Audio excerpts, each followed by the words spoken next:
So this slide illustrates the basic principle of tax increment financing.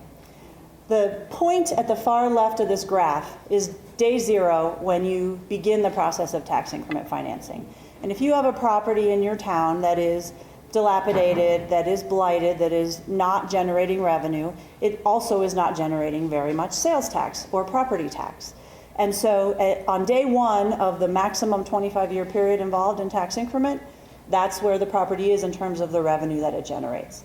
What this graph demonstrates is that if a project can be catalyzed and facilitated, and a developer invests a significant amount of money to build something, you see an increase in the value and therefore an increase in the amount of property taxes that are generated by that project. That's a delta, and that's the diagonal upward line in this graph. All the space in between, that's tax increment.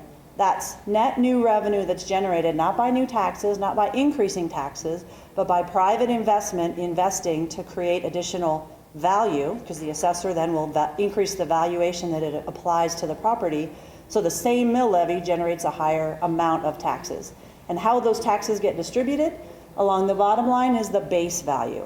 So every taxing entity that has a mill levy, school district, county, metro district, city, whatever, continues to get the same amount they got before. That's the base. Whatever it was valued at on day one, they still get that. The increment is what is potentially available to pledge back to the project to pay for all that infrastructure.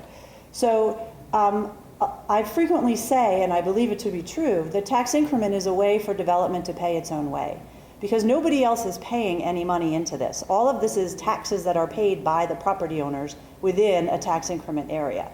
They're paying the taxes and they're getting a portion of them back to reimburse them for the investment that they made in creating this project in the first place.